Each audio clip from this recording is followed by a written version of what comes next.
안녕하세요. 부처님께서 어느 날 어떤 마을에 탁발을 하러, 즉 걸식을 하러 들어가셨는데 조그마한 소년이 하나 훌쩍 울고 있어요. 그래서 부처님이 너 왜 우니? 그러니까 저희 아버님 때문에 저희 집은 망하게 됐다는 거예요. 그래서 왜 그러냐 이러니까 할머니가 돌아가셨는데 아버님께서 돌아가신 그 할머니 생각 때문에 그 할머니를 생각하면서 우리식으로 말하면 그 할머니 무덤가에서 지금 3년을 울고 있다는 거예요. 아무것도 안 일은 안 하고. 그러니까 집이 엉망이 되어버렸다. 아무리 얘기해도 안 되고 어떻게 할 방법이 없다.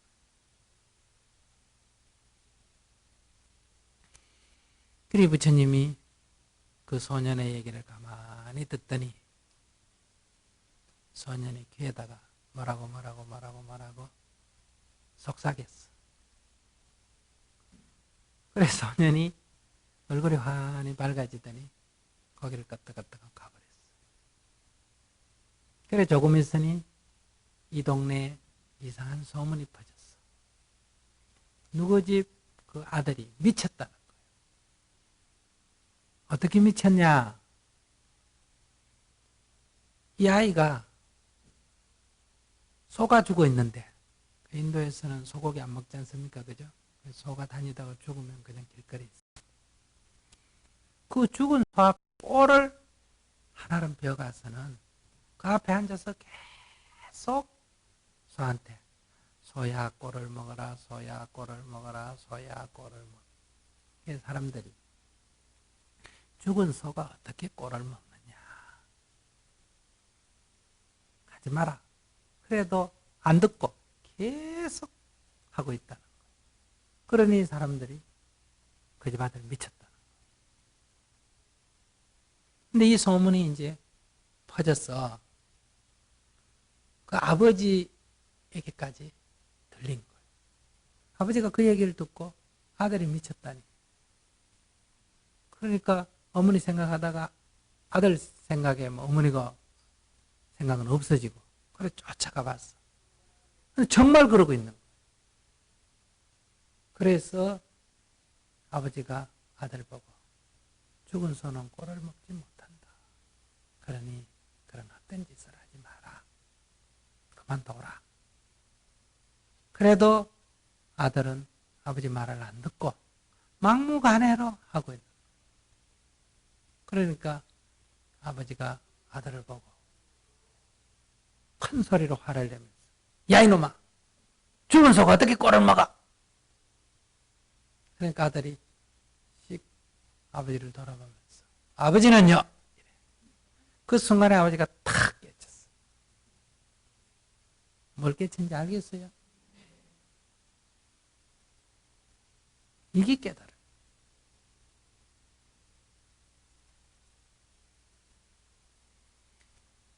우리는 보통 어떠냐? 사람이 죽었다. 죽어서 슬프다. 울고불고 하면 당연하게 생각하죠. 아이고 그래 부모가 죽었으니 얼마나 슬프겠냐. 그래서 위로를 해줘. 여러분들도 다 경험했겠지만 위로받는다고 슬픔이 없어지는 것도 아니죠. 그렇지 않으면 뭐 그만 일해 그래.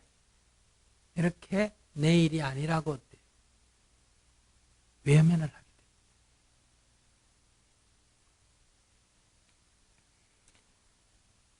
그렇지 않으면 나 같은 사람이 가서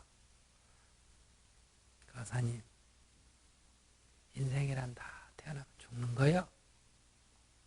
이렇게 논리적으로 설명해 준다 그래서 그게 해결이 됩니까? 안 되죠. 바로 우리가 하는 건 보통 이런 수준이에요. 근데 부처님은 이렇게 깨우쳐 주는 거예요. 그래서 그 마음속의 슬픔이 순식간에 사라져버린 거예요. 여기서 하나의 특징은 그 아버지 입장에서 볼 때는 어떤 상황이 변한 게 아니죠. 죽은 어머니가 살아오신 게 아니잖아. 그죠? 그런데도 번뇌가 사라져버려요. 오늘 우리가 해결책은, 우리가 원하는 해결책은 뭐예요? 부모가 돌아가셨다고 울 때 부모가 살아 일어나거나 자식이 죽었다고 울 때 자식이 살아나야 이게 해결책 아닙니까? 우린 그런 해결책을 원하잖아요. 근데 상황을 변화시키지 않고 바로 무지를 깨침으로 해서, 모순을 깨침으로 해서 바로 고뇌가 사라져버려요.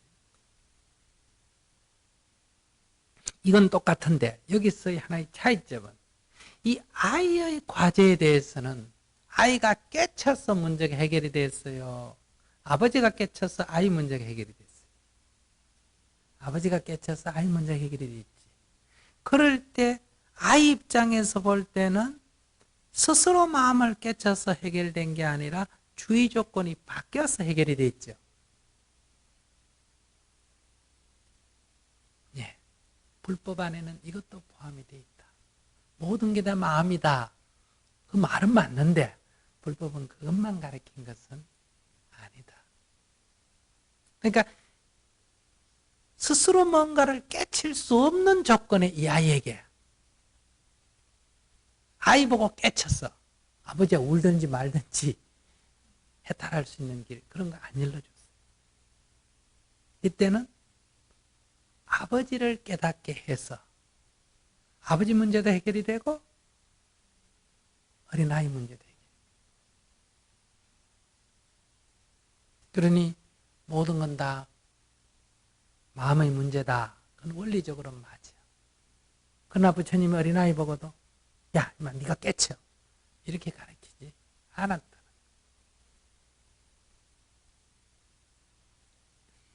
제가 경험한 얘기인데요. 한 10년도 훨씬 넘은 얘기인데 제가 잘 아는 보살님의 어머님이 돌아가셔서 그래서 문상을 갔어요. 시탈림을 갔다. 그런데 이 보살님이 너무너무 슬피 우는 거예요. 그 사정을 들어보면 이 아버지가 일찍 돌아가시고 어머니가 혼자서 이 사남매를 키웠다는 거예요. 그 제가 찾아간 그 보살님이 이제 맏딸인데 너무너무 고생을 해서 다 키워서 이제 막내까지 결혼 다 시키고 이제 우리 어머니 고생이 다 사라졌다 할 그 형편에 어머니가 갑자기 돌아가시고, 그러니까 딸은 그 어머니 고생한 것만 생각이 들고 어머니가 한번 편하게 못 살아본 그런 생각에 계속 우는 거예요. 조상집에 우리가 가보지만 계속 울면 간 사람도 좀 몸둘 바를 모르잖아, 그죠? 그래서 제가 위로를 했어요. 인생이라는 거는 다 태어나면 죽는 거라. 이렇게 위로를 하면 울음을 뚝 그쳐야 이 위로하는 사람의 이 보람이 있습니다. 근데 막무가내요. 스님은 몰라요. 내 심정 몰라요. 연부를 해줘도 울음이 끝이 안 나. 내가 뭐 할 게 없어. 연부를 해주든지 위로를 해주든지 법문을 해주든지 하면 이게 뭐 먹혀들어야 되잖아. 근데 안 먹히는 거예요. 백약이 무효야. 그러니까 가서 머쓱한 거예요. 여러분들은 이런 경험은 없겠죠. 스님은 그래도 어디 가면 해결사 노릇을 좀 하는데 이 집에서는 해결사가 안 되는 거예요, 이게. 이제 그래서 그 연부를 하고 있는 중에 일어난 해프닝인데 그 영가를 위해서 연부를 하고 있는데 그 집에 애가 조그만 애가 한 5살짜리인가요? 조그만 애가 있었대. 걔가 뽕 뽕 하면서 방구를 딱 껴버렸어요. 그러니까 얘도 이제 분위기를 봐가지고 이 방귀를 참다가 끼니까 아주 얌전한 소리가 났단 말이에요. 그러니까 사람들이 그런 분위기에서 웃지도 못하고 웃음이 나오려는 걸 딱 전부 다 입을 꽉 찾고 연부를 하고 있는데 얘가 참다가 안 됐는지 뽕뽕뽕뽕 하고 이렇게 연달아 깨버렸어. 그러니까 사람들이 이게 참던 게 터져가지고 다 웃어버렸어. 그러니까 우리 어머니하고 울고 있던 이 상주도 따라 웃어버린 거예요. 그때 제가 탁 깨쳤어. 제가 뭔가를 하나 깨쳤어. 뭘 깨쳤겠어요? 부처님이 방귀로 화연하셨구나. 부처님이 1100억까지로 화연하신다더니 그 말이 잘 몰랐는데 이 순간에 방귀로 화연하셨어. 왜 그럴까?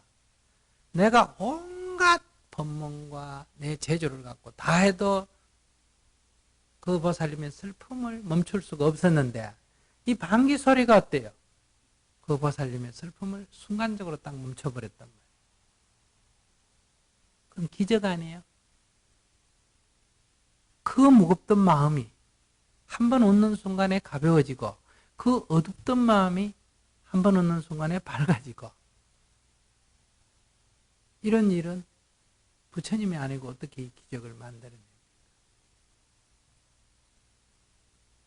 그러니 바로 방귀가 부처님이다.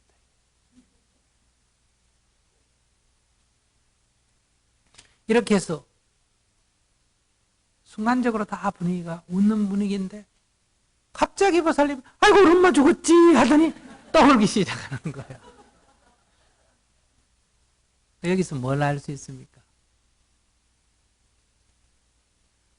어머니가 돌아가셨기 때문에 슬픈 게 아니고 어머니가 돌아가셨다는 생각에 사로잡혀 있기 때문에 슬프다.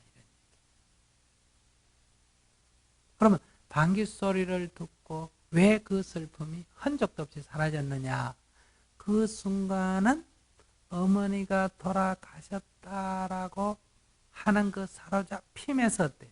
순간적으로 벗어나 버립니다. 그러니까 그 슬픔이 흔적도 없이 사라져버려요. 그런데 다시 아이고 우리 어머니 돌아가셨지 하면서 그 생각에 또 사로잡히니까 어때요? 그 가볍던 마음이 다시 무거워지고 그 밝은 마음이 다시 어두워져요. 그래서 싸움큰 스님께서 하신 법문 중에 이런 말씀이 있죠. 1000년 동안 어두웠던 동굴이 불 켜면 일순간에 밝아지고 1000년 동안 밝았던 동굴이 불 끄면 일순간에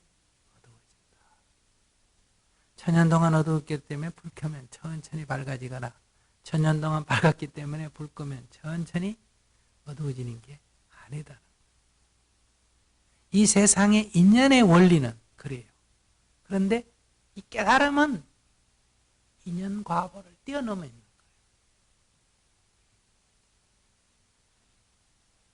거예요. 이것이 불법이에요. 그러니 여러분들이 지금 슬픔과 괴로움은 다 어떤 한 생각에 사로잡혀 있을 때 일어나는 현상이다. 그러니까 상대가 욕을 할 때도 네가 나를 욕을 하지 라고 사로잡히니까 같이 덩달아 화가 나는 거고 거기에 사로잡히지 않게 되면 빙긋이 웃을 수가 있게 된다.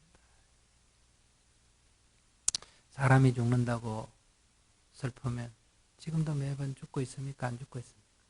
죽고 있죠? 우리 다 슬퍼야 된다. 안 슬프잖아요.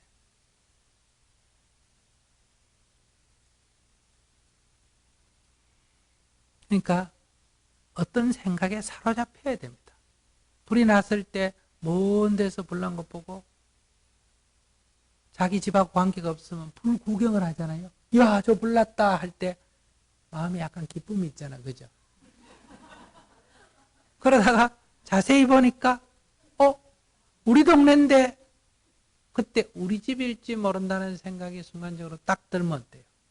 다음에 초조하고 불안해지죠.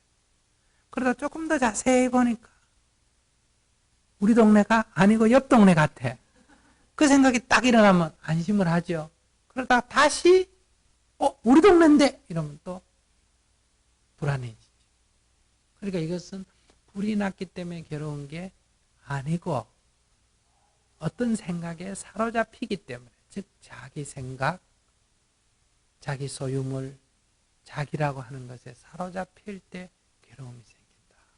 그래서 일체유심조라는 말은 이 모든 괴로움이라고 하는 것, 번뇌라고 하는 것은 이렇게 사로잡힐 때 마음에서 일어나는 거다, 이런 말이에요.